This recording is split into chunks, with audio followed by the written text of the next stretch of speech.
안녕하세요. 자, 지난 시간까지 저희가 3D웍스 데스크탑이라고 하는 슬라이스 프로그램에 대해서 한번 배워봤습니다. 간편 모드를 했었고요. 그 다음에 고급 모드죠. 고급 모드에서 이제 기본 설정과 내부 채움, 외벽이죠. 외벽, 채움, 속도 뭐 이렇게 했었는데 간편 모드는 사실 처음 시작할 때 좋습니다. 처음 시작할 때 잘 모를 때 그냥 뭐 기본 속도로 출력하고 서포터가 뭔지 모르겠지만 뭐 있으면 좋을 것 같아 라고 하는 정도였고요. 이제 그걸 좀 더 세세하게 다루는 게 뭐였죠? 예, 고급 모드였습니다. 화면상으로는 바뀌는 건 아니고요. 세팅 안에서, 세팅이라고 하는 설정값 안에서만 좀 바뀌었습니다. 그래서 저희들이 첫 번째로 확인했던 게 한번 같이 화면을 보면서 한번 다시 복습해 보도록 하겠습니다. 자, 화면이 우여자 세팅을 클릭하면 처음에 나왔었죠. 자, 제가 한 10가지 정도라고 말씀드렸는데 이제 세분이 정확하게 서포터와 라프트까지 계산하면 총 11가지가 됩니다. 11가지가 되는데 일단 첫 번째로 기억하셔야 될 게 레이어 높이입니다. 한 층 한 층 한 층 쌓아가는 적층 높이를 어떻게 할 거냐라고 하는 겁니다. 적층 높이가 높으면 높을수록 출력 시간이 줄어듭니다. 대신에 어떻게 되죠? 출력물에 뭐 곡면이라고 한다면 그 곡면이 아주 계단처럼 이렇게 마인크래프트처럼 계단 현상이 잘 보일 겁니다. 대신에 한 층의 높이를 아주 작게 줄인다면 그 계단 현상이 아주 줄어들게 되죠. 좀 비교를 해보자면 FFF 방식으로 0.1mm 높이로 레이어 높이로 뽑았을 때랑 SLA죠. SLA 광경화 방식의 SLA로 0.1mm를 뽑았을 때는 계단 현상이 확실하게 차이가 납니다. 아무래도 정밀도나 이런 데서 또 차이가 나지만 한층 쌓을 수 있는 최대 높이가 조금 많이 나죠. 조금 나는 게 아니라 많이 나기 때문에 그럴 수밖에 없습니다. 어쨌든 자, 레이어 높이는 한 층 한 층 한 층 쌓는 높이라는 걸 기억하시고요. 그 다음에 두 번째로 노즐 온도죠. 재료를 필라멘트를 녹이는 온도입니다. 녹이는 온도가 어떻게 되죠? PLA는 한 200에서 한 220도, 그 다음에 ABS는 한 230에서 한 250도 정도 되고요. 그래서 재료를 녹이는 온도라고 보시면 됩니다. 그래서 여기서 지금 신도리코에서는 3D웍스 데스크탑에서는 노즐 온도라고 나오지만 뭐 큐라나 다른 프로그램에서는 뭐 프린팅 템퍼러처 이렇게 나오기도 합니다. 자, 그 다음에 세 번째가 뭐였냐면 베드 온도, 조형판이라고 하죠. 조형판 히트베드의 온도를 얼마로 하느냐인데 지금 보통 PLA는 한 60도만 잡으면 됩니다. 한 60도 정도 온도로 잡으시면 되는데 60도 온도를 잡는 것도 중요하지만 히트베드라고 하죠. 조형판 관리가 더 중요합니다. 출력을 하고 나서 뭐 제일 좋은 건 할 때마다 한 번씩 이렇게 묻어있는 기름때라고 해야 되겠죠. 한 번씩 판을 닦아주면서 쓰시면 오래 사용하실 수 있고요. 그렇지 않고 그냥 한 번씩 생각날 때마다 한 번씩 닦아주셔도 될 겁니다. 근데 잊어먹고 뭐 조형판이야 뭐 이렇게 하셨을 때는 아마 나중에 출력해 보시면 아시겠지만 처음에는 괜찮은데 나중에 잘 떨어질 겁니다. 그렇기 때문에 항상 출력하기 전에 판을 닦든지 아니면 출력이 끝나고 난 뒤에 이제 출력물을 사실 제일 좋은 건 출력이 끝나고 나서죠. 출력이 끝나고 난 뒤에 출력물을 분리하고 나서 한번 이렇게 탁 닦아주는 게 사실은 제일 좋습니다. 그래서 보통 배드 온도는 한 60도 정도로 설정을 합니다. 그 다음에 채우기 밀도죠. 제가 라면 상자로 설명을 드렸었는데요. 자, 라면 상자가 어떻게 되겠죠? 라면 상자 안에 라면이 들어있죠. 그래서 채우기 밀도라는 건 그 라면 상자 안에 라면을 얼마나 채울 거야. 보통 평균 20% 정도를 잡습니다. 20% 잡습니다. 자, 20%로 잡고요. 그 다음에 어떻게 되죠? 내가 꽉 채워야겠어. 이러면 100%가 되죠. 근데 나는 지난 시간처럼 이거를 출력하고 난 뒤에 묻은 속을 비워서 뭐 LED를 집어넣는다든지 아니면 속이 비어 있으니까 위에 이렇게 구멍을 내서 저금통으로 써야 되겠어 라고 한다면 속을 0%죠. 아주 채우면 안 되겠죠. 0%로 하신다면 원하는 결과가 나올 수 있습니다. 그래서 잘 모를 때는 그냥 일단은 출력물 결과만 볼래 라고 생각하신다면 20%가 되겠죠.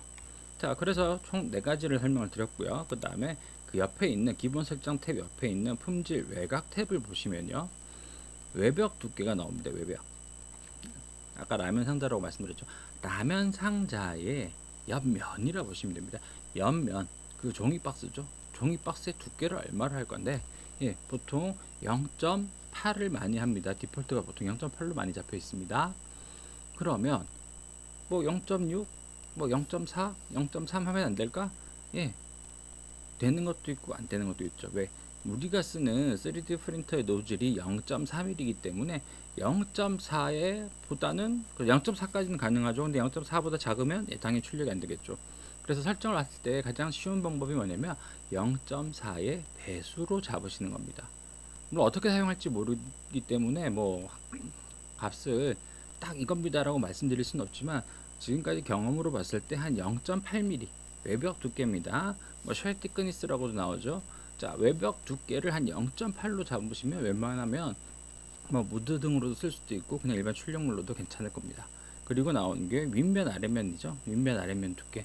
예, 상자에 라면 상태, 이제 말 그대로 윗면과 아랫면입니다. 이 두께를 얼마로 할 거냐라는 건데, 얘는 사실 크게 상관없습니다. 근데 다용도로 쓴다고 했을 때 사용한다고 봤을 때 저는 1.2mm를 추천합니다. 그렇다면 윗면 아랫면 두께의 기준이 뭐냐면 사실은 레이어 높이, 즉 적층하는 높이죠. 적층하는 높이가 0.2라면 0.2의 배수로 잡으시면 됩니다. 그래서 사실은 0.2를 많이 쓰기 때문에 0.2mm, 레이어 높이가 0.2이기 때문에 0.2 6배죠. 한 1.2mm를 가장 많이 권장을 합니다. 그래서 자, 앞에서 4개, 금방 2개 총 6가지를 했습니다. 그리고 속도에 들어가면 프린터 속도가 나옵니다. 프린터 속도. 예, 말 그대로 재료가 녹아서 이제 필라멘트 0.3mm 나오겠죠. 얘가 그림을 그리는 속도입니다. 그림을 얼마나 잘 빨리 그리느냐. 자, 빨리 그리냐 하는 속도인데, 예, 40 정도를 많이 권장을 드려요. 근데 만약에 저는 개인적으로 만약에 조립형이죠. 내가 직접 조립했다면 속도를 빠르게 하는 것보다 늦게 천천히 하는 걸 많이 권장합니다. 그래서 신도리코의 프린터들은 물론 더 빨리 할 수도 있습니다만 한 40mm/s죠. 40을 기준으로 잡고요. 얘보다 더 속도가 빨라지는 게 아니라 좀 모양이 복잡하고 레이어의 면적이 한 층의 면적이 좀 작은 게 많다라고 한다면 속도를 낮추는 쪽이 훨씬 더 낫습니다. 그리고 두 번째로 이동 속도죠. 이동 속도는 A 지점과 B 지점이 있을 때 보통은 출력을 이렇게 왔다 갔다 채우겠죠. 근데 A 지점과 B 지점을 A 지점에서 그리다가 B 지점으로 이동할 때 빨리 움직여요. 빨리 움직여야 됩니다. 예. 근데 출력은 안 하죠. 그냥 완전 순수하게 이동하는 속도입니다. 그래서 이동 속도는 보통 트래블 스피드라고도 하는데, 보통은 저는 이동 속도를 프린트 속도의 한 2배로만 잡습니다. 그러니까 40이었으니까 당연히 80이 되겠죠. 물론 빨리 해도 됩니다. 근데 단면적이 작은 걸 출력할 때 해보면 그 출력물이 제대로 안 나오는 경우가 있습니다. 그렇기 때문에 그냥 기본 설정을 한다면 출력 속도의 2배 정도로 잡고요. 첫 번째 레이어 속도가 또 나옵니다.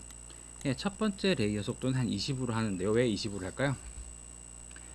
출력물이 어쨌든 뭐 속도를 빠르게 하든 느리게 하든 출력이 처음부터 이제 쭉 적층돼서 올라가겠죠. 출력이 끝날 때까지 바닥에 붙어 있어야 됩니다. 그래서 대부분 어떻게 하냐면 첫 번째 레이어, 즉 조형판 위에 첫 번째로 쌓는 그 레이어는 사실 속도를 천천히, 그리고 온도를 우리가 쓰는 출력 온도보다 좀 더 높게 해서 바닥에 잘 붙어 있게, 왜냐면 나중에 떼버릴 거라고 생각을 하기 때문에, 보통 랩트를 많이 쓰기 때문에 떼버릴 거라고 생각을 합니다. 그래서 대부분 속도를 낮춥니다. 근데 낮추면 사실 시간이 너무 많이 걸려요. 그래서 저는 내가 출력하는 프린트 속도죠. 프린트 속도의 한 2분의 1, 절반 정도로 잡아주는 게 훨씬 더 출력하는데 어려움이 좀 적을 거라고 봅니다. 자, 이렇게 해서 총 8가지죠. 9가지를 했습니다. 그리고 남은 게 뭐가 있냐면, 서포터, 그 다음에 베드 고정, 이렇게 나와 있습니다. 자, 서포터는 사실 지지대라고 생각하시면 돼요. 지지대. 자, 그래서 오늘 서포터에 대한 이야기를 좀 할 건데요. 이 지지대를 어떻게 하느냐에 따라서 사실은 출력 후에 후가공이 쉬워질 수도 있고요. 아니면 좀 더 귀찮고 어려워질 수도 있습니다. 그래서 한번 같이 서포터를 한번 더 확인을 해보겠는데요. 자, 크롬 브라우저를 실행시키고요. 이제 뭘 할 거냐면, 싱기버스에 들어가겠죠, 당연히. 크롬 브라우저입니다. 크롬 브라우저에서 주소에 싱기버스. 자, 싱기버스라고 싱기버스닷컴이죠. 싱기버스닷컴이라고 검색을 하시면 네, 이렇게 나옵니다. 자, 오늘은 조금 이제 출력을 한다고 치면 굉장히 난이도가 조금 높은 거예요. 어떻게 보면 난이도는 높진 않아요, 사실은. 자, 뭐라고 검색을 할 거냐면, 자, 이 검색창에서 문이라고 MOON 문이라고 달이죠, 달을 한번 검색을 해보도록 하겠습니다. 자, MOON 자, 문이라고 검색을 하시고요. 입력하시고, 자, 검색 결과를 보겠습니다. 예, 뭐 달 모양도 있고 달에 있는 도시 같은 것도 있고요. 조금 또 뭐 내려가면은 뭐죠? 이거 그 마리오죠. 마리오 슈퍼마리오에 나오는 달도 있는데, 자, 두 번째 보시면 문 램프입니다. 사실은 정확한 키워드는 문 램프인데요. 자, 문 램프가 이렇게 있습니다. 사람이 손가락에 이제 손으로 이렇게 예, 달을 들고 있는 모양입니다. 얘를 클릭해서 들어가겠습니다. 자, 보시면 자, 여기 띵 파이즈를 한번 볼까요? 띵 파이즈를 한번 확인해 보겠습니다. 자, 띵 파이즈를 한번 클릭해 보면 되게 종류가 많습니다. 왜 종류가 많을까요? 자, 금방 확인하신 분도 있을 텐데요. 파일명을 보면 알 수 있죠. 예. 달의 직경이 직경. 예. 지름이 얼마냐? 2인치냐, 3인치냐, 4인치냐, 5인치냐. 예, 그거에 따라서 지금 값들이 설정이 되어 있습니다. 그래서 저는 자, 이 중에서 어떤 걸 할 거냐면 조금 시간을 좀 줄이기 위해서 예, 4인치 예, 위에서 세 번째 있죠. 하나, 둘, 세 번째 문 4인치 .stl을 다운로드 받겠습니다. 이 파일 사실은 전부 다 굉장히 용량이 높아요. 그래서 시간이 많이 걸립니다.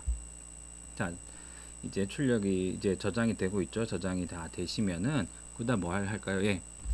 저장이 다 되고 나면 슬라이스 프로그램이죠. 3D웍스 데스크탑을 실행하셔서 거기에서 로드를 클릭하시고 방금 다운받으신 문 예, 4인치 .stl이죠. stl 파일을 예, 한번 열어주시면 되겠습니다. 자, 저는 다 다운받았고요. 자, 저는 미리 이렇게 실행을 해놨으니까요. 자, 여기에서 자, 불러드립니다. 어디요? 다운로드 폴더에 저장되어 있습니다. 그래서 4인치로 열기 이렇게 하겠습니다. 자, 불러왔습니다. 자, 설정이 어떻게 되었을까요? 지난 시간에. 자, 한번 확인해 볼까요? 달을 잘 보겠습니다. 굉장히 예, 모델링을 어떻게 하는지 모르겠지만 굉장히 잘 되어 있습니다. 자, 이 상태에서 우리가 해야 될 건, 자, 이제 서포터에 대한 걸 해볼게요. 자, 다른 거는 일단 손을 안 대겠습니다. 방금 전에 말씀드렸던 그 세팅 그대로 가는데, 그 설정 그대로 가는데, 지금 우리가 할 거는 세팅에서 서포터 생성 위치입니다. 자, 세팅에 서포터 생성 위치를 클릭하시고요. 자, 그리고 예, 서포터 생성 위치를 사용 안 함이 아니라 베드에 닿는 곳만이라고 선택을 하겠습니다. 그러면 예, 다른 건 좀 다 무시하겠습니다. 일단 무시하고요. 일단 베드에 닿는 곳만 해줘 라고 설정이 되어 있고 예, 확인 누르겠습니다. 자, 변화가 있습니까? 예, 당연히 변화가 없습니다. 왜죠? 지금 우리가 보고 있는 이 노란색 달의 모양은 사실은 3D 모델 뷰입니다. 즉 모델링이 이렇게 되어 있고 출력할 수 있는 조형판 사이즈를 벗어났는지 조형판 에 속해 있는지 아니면 벗어났는지를 말하는 거죠. 그래서 사실은 출력하는 사이즈에 관련된 거지 출력 가능하거나 서포터가 어떻게 생겨라고 말해주지는 않습니다. 그렇기 때문에 자, 그걸 확인은 어디서 할 수 있죠? 자, 예, 오른쪽 세로줄이죠. 오른쪽 세로줄 세 번째 있는 레이어 뷰입니다. 레이어 뷰를 클릭하면 예, 이제 G코드를 만들기 시작할 겁니다. G코드를 만들고 서포터가 어떻게 들어가는지 어디에 들어가는지를 확인해 보도록 하겠습니다.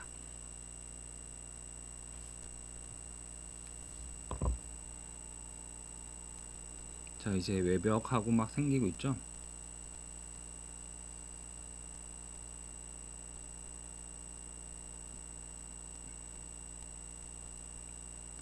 자, 생각보다 이게 시간이 좀 많이 걸립니다. 왜냐면 이렇게 모델 용량도 크고요. 아마 제 기억으로는 이 모델에 약간 작은 구멍이 있어요. 작은 구멍이 있기 때문에 그 구멍을 형상 보정하는 게 좀 더 시간이 걸리는 걸로 제가 기억을 하고 있습니다. 그래서 어쨌든 시간이 좀 걸리고요. 자, 한번 확인해 볼까요? 이제 거의 끝나가죠.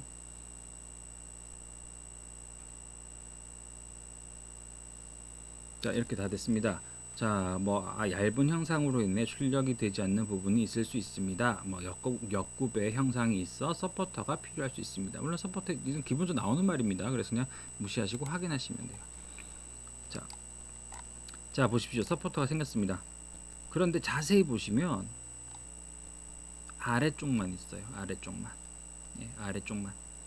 자, 이 파일 이름이 어떻게 됐었죠? 문 램프입니다. 저기 이렇게 출력하고 나서 안에다가 뭐 LED를 넣든지 해가지고 이제 우리 뭐 좀 밤에 달을 보듯이 불빛이 이렇게 나와야 돼요. 자, 불빛이 나와야 됩니다. 그러니까 어떡하죠? 한번 레이어 슬라이드 바죠. 슬라이드 바를 이렇게 움직여가지고 속이 비어 있는지 LED 등을 넣을 수 있게 속이 비어 있는지 안 비어 있는지 한번 보겠습니다. 자, 다행히 속은 비어 있죠. 왜 비어 있을까요? 예, 모델러가 속을 비웠거든요, 사실은. 자, 어쨌든 자 이렇게 했는데 이렇게 출력하다가 자 정면에서 한번 볼까요? 정면에서 보는데 자 출력하다가 이게 쭉 그냥 외벽을 타고서 딱 외형을 막 만들면 좋겠는데 하다가 만약에 이렇게 붕괴된다 그러죠. 이게 형상이 안 나오고 이게 탁 무너지면 어떻게 될까요? 그러면은 LED 등도 못 쓸 뿐더러 우리가 지금 생각하는 문이죠 달도 안 만들어져요. 그러면 이게 좀 하다가 좀 받쳐줘야 되지 않을까? 라고 생각을 할 수 있습니다. 그래서 지금은 베드에 닿는 곳만이에요. 사실은 베드에 닿는 곳만이기 때문에 바닥에서부터 이렇게 올라오는 데만 합니다.